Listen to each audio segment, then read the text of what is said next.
வணக்கம் நண்பர்களே. நம்மளோட ஃபினான்ஷியல் ஹெல்த்தை மெயின்டைன் பண்ணவும், வாழ்க்கையில் ஒரு ஃபினான்ஷியல் ஸ்டெபிலிட்டி அடையவும் கடன் பொறியியல்ல இருந்து தப்பிக்கிறது ரொம்பவே முக்கியம். ஸோ அதுக்கான முதல் படி ஒரு நல்ல பட்ஜெட் போட்டு அதை நடைமுறைப்படுத்துறதுல தான் இருக்குது. உங்களோட வருமானம் செலவுகள் பற்றி உங்களுக்கு ஒரு தெளிவான புரிதல் இருக்கும்போது தேவையில்லாத செலவுகள் பண்ணாமல் உங்களோட உணவு, வீட்டு வாடகை, கரண்ட் பில்னு அத்தியாவசிய செலவுகளுக்கு முதல்ல முக்கியத்துவம் கொடுக்க முடியும். ஸோ பட்ஜெட் போடுறது மூலமா உங்களால உங்க வருமானத்துக்குள்ள வாழக்கூடியதா இருக்கிறதோட தேவையில்லாத பொருட்களை வாங்குறதுக்கு கடன் வாங்குறதுல இருந்தும் உங்களை காப்பாற்றும். நீங்க பண்ற சின்ன சின்ன செலவுகளையும் கூட கணக்குல வச்சுக்கிட்டீங்கன்னா எங்கெல்லாம் செலவை குறைக்கலாம்னு உங்களுக்கு ஒரு ஐடியா கிடைக்கும். அது மூலமா உங்க சொந்த இல்லைன்னா உங்க குடும்பத்தோட ஃபினான்ஷியல் ஹெல்த்தை ஸ்டேபிளா வச்சுக்கொள்ள முடியும். அடுத்ததா ஃபினான்ஸ்ல நாம பண்ற ஒரு பெரிய தவறு அதிக வட்டி வாங்குற கடன்கள்ல போய் சிக்கிறது. லோன் அல்லது கிரெடிட் கார்டில் அதிக வட்டி இருந்தாலும் சில நேரத்தில் அது அவசரத்துக்கு ஒரு உடனடி தீர்வாக இருக்கும். ஒரு பொருளை உடனடியாக வாங்குறதுக்கு டெம்டிங்காக இருக்கும்போது அதை யூஸ் பண்ணலான்னு நினச்சி கிரெடிட் கார்டையோ லோனையோ வாங்குறாங்க.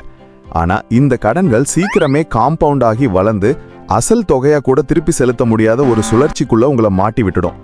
இப்போ உடனே இந்த லோனை எடுங்க, அடுத்த செகண்டே காசு உங்கள் கையில் இருக்கும்னு சொல்லி கொண்டு வர்ற அதிக இன்ட்ரெஸ்ட் இருக்கிற லோனை எடுக்காமல் விலகிக்கணும். காசு உடனே கையில வருமே, நான் போய் உடனே அந்த நியூ மாடல் மோட்டார் பைக்கை வாங்கிடுவேனே, ஒரு வீடு கட்டலாமே, அந்த சாரியை வேற ஆக்கள் வாங்குறதுக்கு முன்னாடி நான் போய் வாங்கிடுவேனே, இன்னைக்கு நகைக்கெல்லாம் ஆஃபர் போட்டிருக்காங்க, ஸோ அது முடியறதுக்குள்ள நான் போய் வாங்கிடலான்னு எல்லாம் உங்களை சுத்தி இருக்கிற பொருட்களை வாங்குறதுக்கு என்னதான் ஆசையா இருந்தாலும் அதை விட்டு விலகி உங்க மனசை கட்டுப்படுத்துறது தான் புத்திசாலிக்கே அழகு. இப்போ நீங்க கேட்கலாம், அப்படின்னா நாங்க கிரெடிட் கார்டு வச்சிருக்க கூடாதான்னு.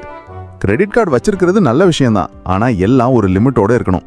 உங்க கிரெடிட் கார்டை தேவையான முக்கியமான செலவுகளுக்கு மட்டும் யூஸ் பண்ணி கரெக்டா முழு தொகையையும் நேரத்துக்கு செட்டில் பண்ணிட்டீங்கன்னா எந்த பிரச்சனையும் இருக்காது. எல்லா விஷயமும் ஒரு லிமிட்டோட இருந்தாதான் எல்லாருக்கும் நல்லது. சாப்பிட்றதா இருந்தாலும் சரி, பேசுற விஷயங்களா இருந்தாலும் சரி, செலவுகளா இருந்தாலும் சரி, எல்லாத்தையும் லிமிட்டோட வச்சுக்கிட்டீங்கன்னா உங்க வாழ்க்கை சிறப்பா இருக்கும். அடுத்தது எமர்ஜென்சி ஃபண்ட். ஒரு எமர்ஜென்சி ஃபண்டை எப்போதும் நீங்க வச்சிருக்கணும். எமர்ஜென்சி ஃபண்ட் வச்சிருக்கிறது பத்தி அவ்வளவா மக்கள் கவனத்துல எடுத்துக்கிறது இல்ல. ஆனா எமர்ஜென்சி சிச்சுவேஷனுக்காக குறிப்பிட்ட அளவு தொகையை வச்சிருக்கிறது ஃபினான்ஷியல் பிளானிங்ல ரொம்பவே முக்கியமான ஸ்டெப்பா இருக்குது. யாருக்குமே அடுத்த நிமிஷம் என்ன நடக்கும்னு தெரியாது. மெடிக்கல் எமர்ஜென்சி, கார் ரிப்பேர் அல்லது வேலை போனாலோ நீங்க தயாரா இல்லைன்னா அது மிகப்பெரிய இடியா உங்க மேலதான் விழும். ஸோ அந்த மாதிரி நேரங்களில் கடன் வாங்காம சமாளிக்க குறைஞ்சது 3 to 6 மாசத்துக்கு தேவையான செலவுகளை ஒரு தனியான சேவிங்ஸ் அக்கௌண்ட்ல வச்சுக்கிறது நல்லது. உங்களால முடிஞ்சா சின்ன தொகையில இருந்து கொஞ்சம் கொஞ்சமா சேமிக்க ஆரம்பிங்க. இது என்னதான் சூழ்நிலை தலைகீழ மாறினாலும் நான் எதுக்கும் தயாரா தான் இருக்கேன்ற ஒரு பீஸ் ஆஃப் மைண்டை உங்களுக்கு தரும். அடுத்தது, நீங்க ஏதாவது முக்கியமான வேலைக்கு லோன் வாங்கும்போது முதல்ல அதை உங்களால திருப்பி கட்ட முடியுமான்னு யோசிக்கிறது ரொம்ப முக்கியம். மாசம் கட்ட வேண்டிய தொகையை உங்க பட்ஜெட்ல வச்சு பாருங்க. தேவையை விட அதிகமா லோன் வாங்குறது மன அழுத்தத்தையும் சீரியஸ் ஃபினான்ஷியல் ஸ்ட்ரெயினையும் ஏற்படுத்தும். உங்களுக்கு தேவையில்லாத தொகையை லோன் ஆஃபர் நல்லா இருக்கேன்னு வாங்காதீங்க. இந்த விஷயத்துல நீங்க தான் பொறுப்பா இருக்கணும். அதோட நீங்க லோனோ கடனோ வாங்கியிருக்கீங்கன்னா அதை பத்தி தெரிஞ்சு வச்சிருக்கிறது நல்லது. என்னென்ன லோன் வேண்டியிருக்கீங்க, credit card balance, interest rate, monthly instalments, due dates, இதெல்லாம் ஒரு லிஸ்டா வச்சுக்கோங்க. இதனால எந்த கடனை முதல்ல கட்டலான்னு உங்களுக்கு தெரியும். அதிக வட்டி உள்ள கடன்களை முதல்ல கட்டிட்டு மற்றதுக்கு கொஞ்சம் தொகையை பெனல்டி வராதபடி கன்சிஸ்டன்டா தொடர்ந்து கட்டி கொண்டு வரது நல்லது.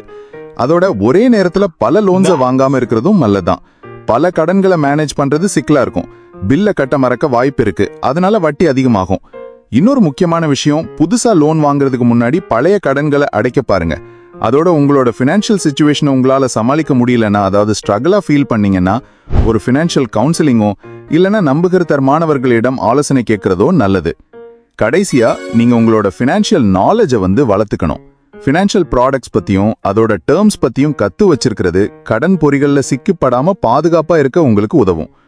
பேங்க்ஸ் அடுத்த கடன் கொடுக்கிற நிறுவனங்கள் அவங்க டாக்குமெண்ட்ஸ்ல காம்ப்ளெக்ஸான ஜார்கன்ஸ், டேர்ம்ஸ் எல்லாம் வச்சு குறிப்பிட்ட அளவு ஃபீஸையோ பெனல்ட்டியையோ உங்ககிட்ட இருந்து மறைச்சு உங்ககிட்ட சைன் வாங்கிடுவாங்க.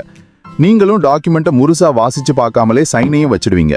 கடன் கொடுக்குற ஆக்களும் மேலோட்டமா சொல்லுவாங்க, இவ்வளோ காசு வரும், இவ்வளோ வட்டின்னு. ஆனா அதுக்குள்ள இருக்கிற ஹிடன் சார்ஜஸ் உங்களுக்கு சொல்ல மாட்டாங்க.